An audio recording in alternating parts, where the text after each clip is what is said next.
کۆمپانیایەک کە مێژووی سەدەیەک کارکردنی هەیە بە تەنها پشگیریکردنێکی بۆ ئیسرائیل بە ملیاران دۆلار زەرری بەخۆی گەیاند.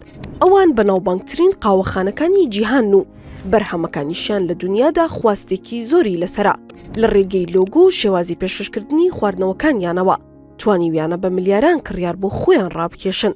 ستاربەکس قاوەخانە دڵخوازەکەی جیهان.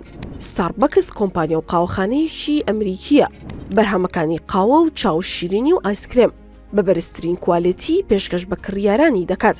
لە ماوەی 53 ساڵەی تەمەنیدا پرفرۆشترینی قاوەخانەکانی جیهان بوون. ئەوەی قاوەخانەکەی جیاواز کردووە نووسینی ناوی کڕیارانێتی لەسەر کوپی پێشکەشکردنی خواردنەوەکان. بە پێی داتاکانی ساڵی 2021 ئەم کۆمپانیایە خاوەنی 16,000 لقە لە 84 وڵاتی جیهاندا کە 15,000یان لەناو ئەمریکادایە. ئەم لقانەش لەلایەن زیاتر لە 383,000 کارمەندەوە بەڕێوە دەبرێت.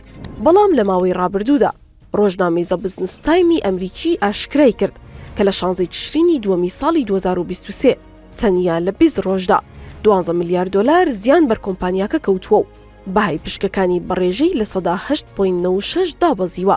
ئەم زیانش لە ئەنجامی بایکۆتی هاوڵاتیانە لە کڕینی بەرهەمەکانیان و کارنەکردنی هەزاران کارمەندی کۆمپانیاکەیە لە ئەمریکا و جیهاندا. بەو هۆیەشەوە 200 لقی کۆمپانیاکە لە کار کەوتون.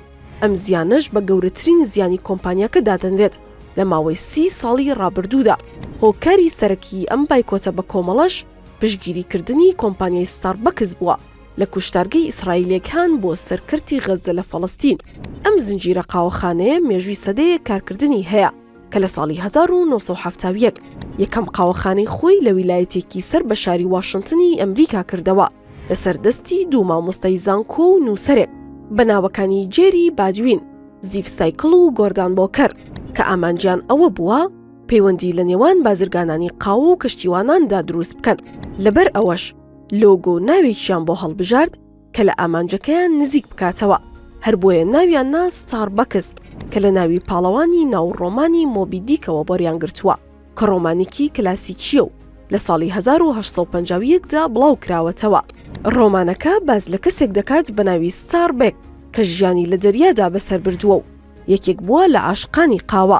دواتر بیرۆکی دیزاینکردنی لۆگۆکەشان لە وێنەیەکەوە وەرگرت کە مێژۆکەی دەگەڕێتەوە بۆ سەدەی 16 کە بەدەستی وێنەکێشێکی نەرویجی کێشراوە کە پێکاتوە لە پەریەکی دەریا لەگەڵ دوو کلکدا کە بە ڕەنگی سەوز دەورە دراوە.